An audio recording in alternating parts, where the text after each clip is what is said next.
Can you have high cholesterol, smoke, drink, and be sedentary without getting heart disease?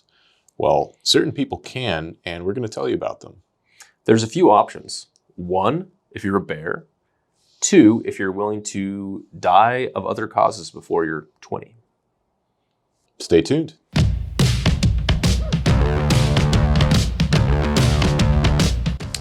All right, welcome back to the After Hours podcast. It is a Friday afternoon after hours, more or less. So we're going to talk about some exciting topics like bears, how do bears gain so much body fat and not lose lean body mass, brown, beige, white adipose. It's a topic that we both really like. In fact, I don't think I've told you this before, but on our first date, I think I told my wife, Maddie, all about bears and their metabolism and their like body composition changes. And she still makes fun of that to this day. Well, little did she know that we would be podcasting about bears. And we've already done an episode talking about bear serum that was mentioned as a study. Mm-hmm. And stay tuned for a rant about how BMI is inappropriately used in some scientific studies. So that'll be lots of fun. Yeah. Let's start things off with a tweet here. This is an older tweet. It's from 2022, so we don't know if this medical doctor has changed their views or not. But this medical doctor says that bears have high LDL, high triglyceride, and high HDL, yet zero atherosclerosis. Zero ASCVD. What's the secret? Then she lists 4 reasons. The secret is no oxidative stress, no smoking, no seed oils, and an all raw food diet. Heat destroys nutrition, so use it wisely. Well, I don't think that there is a single organism that doesn't have any oxidative stress. Yeah.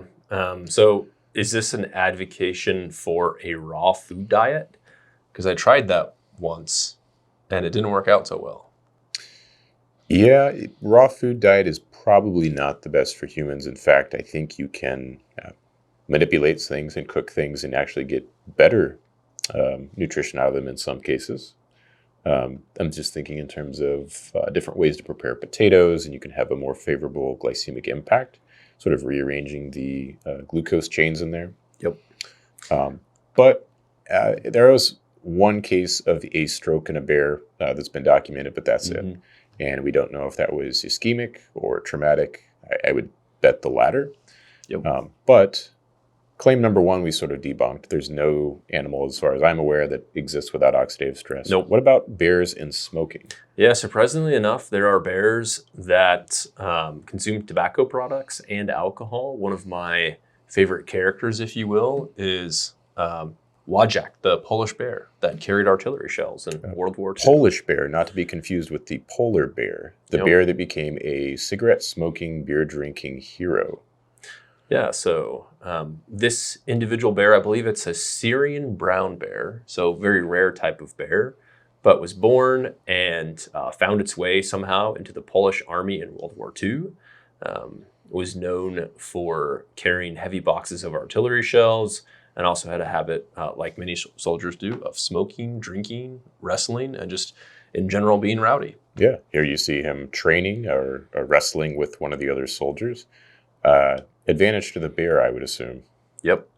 Looks like a pretty big bear. Interestingly, looking up information on him, now of course you can't believe everything, but after the war, sadly Poland was not exactly a free country, so a lot of the soldiers that got stranded in various places went to Scotland to seek refuge, and they took their beloved bear with them. He ended up at the Edinburgh Zoo and lived a normal lifespan of 21, 22 years, depending on the source that you read, which is normal for a Syrian brown bear, between 20 and 25. So despite all of the, trash that he consumed, normal military rations, that can certainly do a number on your gut microbiome, and tobacco and alcohol, lived a normal life. Yeah, and I guess the caveat there is this is an N of 1. It would have been much better if they would have a fleet of these bears, perhaps several dozen of them, and then you could have seen if this was the average or if Wojak was an outlier, perhaps. Yeah, it did say that he was double the average size of a male Syrian brown bear in the wild. So instead of 550 pounds or so, he weighed over 1,000 pounds. So he was, perhaps he was a slightly, he could have been a breed of two different types of bears, or maybe he was just a particularly large bear, or maybe he had a really high body fat percentage, but because he's a bear, he didn't have ASCVD. Maybe it was the soldier's love that made him grow beyond his normal size. It wouldn't be the first time something like that had been documented. If you think back of like Clifford, the big red dog. The Grinch. Yeah, that made his heart enlarge. Not pathologically so. He probably had like an Epstein's anomaly or something before that.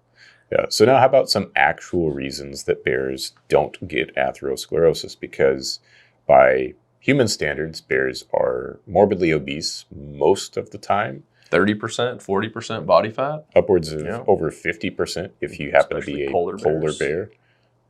Sedentary for months and months at a time, depending on how long they're hibernating, sometimes up to 6 months. Yep. So sedentary, obese, very high lipids. It sounds like a recipe for disaster. People will like this first one, some people. Larger LDL particles. Various influencers love to point out that large and fluffy particles are favorable.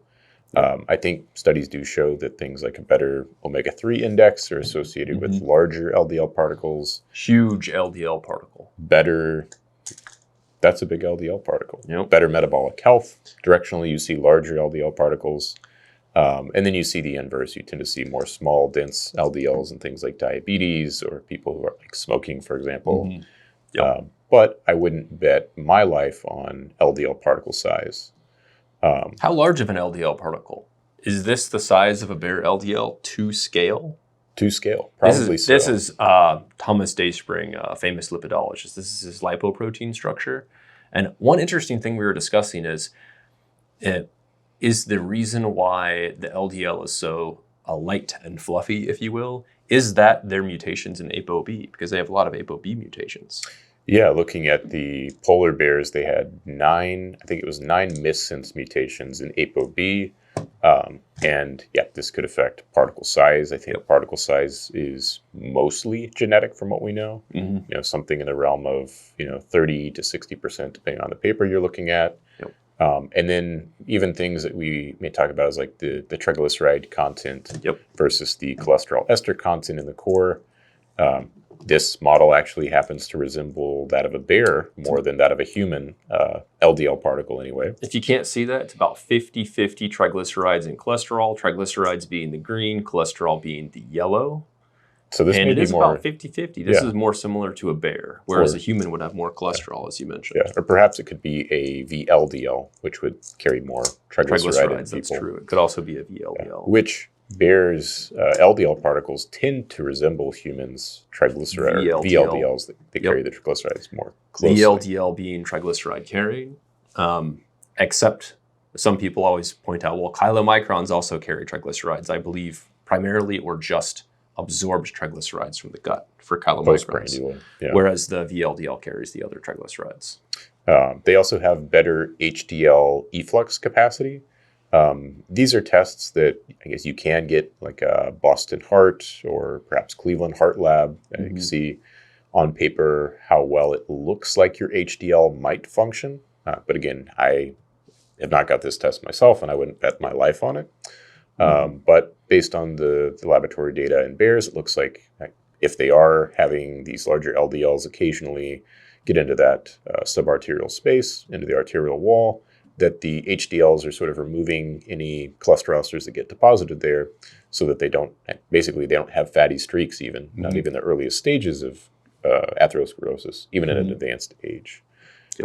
And then one that was kind of interesting, one that I haven't really looked a lot at in terms of human data, was the differences in electrical charge there. So they have a higher negative charge or a less positive surface charge on their LDLs.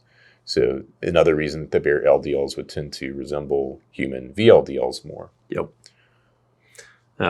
So one reason that I added to this list, your 4 reasons are fine and everything, but the reason why I think that bears have less ASCVD is they usually just straight up feed on human trash, which has huge amounts of processed foods, which contain seed oils. And those PUFAs in the seed oils I think that's what's protective against atherosclerosis in bears. Yeah, I mean, it's all about what you're replacing in the diet, right? So if you have a bear that's eating a unhealthy diet with saturated fat in it from the salmon, if they just trade some of that salmon for some discarded Twinkies or something like that from a human diet, then you're going to help decrease that LDL. Yeah, exactly. Because less saturated fat, less LDL. The proof is action on the LDL receptor. They'll clear out those particles faster. But I sort of think of the electrical charge sort of like a magnet. You can think of a magnet, two opposing charges. One is going to be sort of floating there. And in humans, perhaps you have less floating and more bumping into the wall of those LDLs. Kind of how you can think of it. It probably isn't a perfect analogy, but might help people kind of visualize what we mean when we're talking about the charges and LDLs in the arterial wall. It's a hovercraft that is floating higher above the surface of the wall and thus not scraping into it. Another thing to consider with bear lifespans is their average lifespan is only, a couple decades. But even with that, you would expect atherosclerosis starting as an atherosclerotic streak. So it is like, let's say a bear did live to 80 or 100 years, they probably would have less ASCVD. And then another thing to consider is, the main cause of death in bears is starvation. So if you're comparing bears that are in a food desert, if that's such a thing as bears, there's not many bear grocery stores, less trash cans. Bears with lots of human trash cans where they can feed on human foods, those bears will not die as often, they'll reproduce more.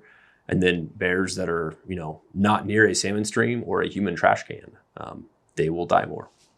Yeah, I think hunting and starvation are the top two causes, specifically for polar bears, which are the largest bear. It's very close between polar bears and Kodiak bears, both of which can get, like we mentioned before, upwards of 50% body fat with seemingly no consequences. Do you think their joints hurt? It's a good question. Do bears limp when they're old? I assume they do, but probably just because they've been injured from fighting. I don't know. I get, the whole wear and tear model of degenerative joint disease is not true, certainly. But I'm sure that it helps that they only have 20 years of using the joints instead of 100. Well, and they're taking at least several months out of each year off using the joints. They rest, let the connective tissue adapt, and then go back out and bulk up another season. Didn't that make back pain worse when we tried that for back pain? Works for bears. Works for me. Yeah. That may be an interesting future area of study. But so how much protein should a bear eat? Same as humans. 1 gram per pound of lean body mass per day. Checks out. Yeah. Actually, it does. Bears seem to eat around 20,000 calories a day. Almost 20% of that is protein, even in the Kodiak bear, which is an omnivore. Spends more time eating grass and berries than it does meat. And for an average sized bear, that's about 850 grams of protein per day. Yeah, and maybe even higher in a polar bear who has a very low carbohydrate diet. So you very high fat and presumably higher protein. They might be eating something like 1,200 to 1,500 grams of protein per day. Yeah, polar bears are the keto bros and keto chicks of the bear world. Because they like cold plunges. They like cold plunges. They eat a lot of fat and blubber. And they work out a lot, right? Exercise a lot. They do exercise a lot. Yeah, a lot of steps per day. And they swim a lot too. Swimming? Yep. One thing we haven't discussed this time is white, beige, and brown adipose tissue. Some people might be familiar with the difference between white adipose tissue, which has the huge single lipid droplet, and tiny little mitochondria, maybe 1 or 2 of them, not very many. Well, not literally 1 or 2, but relatively few mitochondria. And then brown adipose is the opposite. It has a whole bunch of mitochondria and tiny little lipid droplets, very metabolically active. There's actually beige adipose, and I've seen a couple studies propose pink adipose as well. Is it pink in between the white and beige? Yes. So it's a spectrum. Yep. So it's a spectrum, and they can tell what's what by actually doing PET scans. And bears have a particular easy time inducing beige adipose. And one of the questions proposed is, well, is this due to cold exposure? because they're cold when they're hibernating in general. It's extremely cold in the winter where most bears live. Or is this just due to, hormesis, sirtuins kicking in, leptin levels, IGF-1 levels? Likely all of the above. But in the New England Journal of Medicine, there was a study published that looked at beige adipose tissue in humans, in healthy male volunteers. Well, healthy, but some of them had a body fat percentage over 40%. Yeah, so I assumed that they did DEXA scans on these patients and then separated them by body fat percent to tease out basically what leaner people had, what type of adipose tissue, and then also what people with higher body fat percentages had in terms of the type of adipose tissue. That is also what I assumed, but looking at the study, they did DEXAs, but they did not stratify these volunteers by body fat percentage, even though the study is literally on proportion of white adipose versus beige and brown adipose. So they used something like waist circumference, probably. They did not use waist circumference. What did they use? They used BMI. Over 25, you were in the overweight or obese group, even if they had individuals in the study at 16% body fat. And then you were in the normal group if you had a BMI of under 25. So you could have a BMI of 24.8, and I believe someone in the study did. And somebody in the study also had a body fat percentage of 26%, and they were in the lean, healthy group. So I'm sure that individual's results skewed the proportion of brown to white adipose. Oh, yeah. I would assume so. Yeah, so literally all this study would need is, and you wouldn't think something like this would, and this is a little bit of an older study, but you'd think that somebody in the peer review process at New England Journal of Medicine would mention that, hey, your data could be analyzed so much better, but I guess this is just a vestige or a microcosm of the complete lack of awareness about the superiority of using body fat percentage to assess metabolic and adipose brain axis health rather than BMI. Yeah, and we've talked about BMI before. For the average person in the population, it is going to be reflective, but you can see even in a small group, we didn't have to, find a study that had 1,000 people in it to cherry pick one statistically important result. This only had 24 subjects total. Yep. So even in that, you saw, extreme of people being sort of misclassified as lean or unlean. Yep. And maybe we're just upset about this because we both happen to have BMIs over 25. Or maybe we're upset about this because this is what makes people want to smash scales, or maybe a little bit of both. Yeah. So I actually had a DEXA scan done this morning, and I am not yet at my goal body fat percentage to get on par with something like a bear. But I am at a body fat percentage where it looks like I'm getting proportionally more visceral fat. So my plan is to scale back. I certainly wouldn't want to continue at the same rate. I increased my body fat percentage from 13.9%, I believe, to 16.8, just under 17%. I happen to store my fat like a camel. Most of it is in my back. So that's an interesting fact about James. Dromedary James. Yeah. But I don't plan to do the bear diet, 20,000 calories a day. I do like salmon and I like berries. So I would probably enjoy that diet, but not 20,000 calories of it. Yeah. And fortunately, these DEXA changes are largely positive. You did gain almost 10 pounds of lean body mass, which is quite good. You gained a little bit of bone mineral density as well. And that's still not even including the toes. The toes were cut off, and that's probably at least another 10 pounds of muscle. 2 pounds of muscle? Yeah, probably. And you're still quite young. So you're at an age where you're still contributing high amounts to that physical retirement account, to your lean body mass, your fat-free mass, your bone mineral density. You're stockpiling those. So I'm just trying to become big boned. Yeah. So basically so that you won't be sarcopenic or osteopenic when you're 80, 90, 100, 110.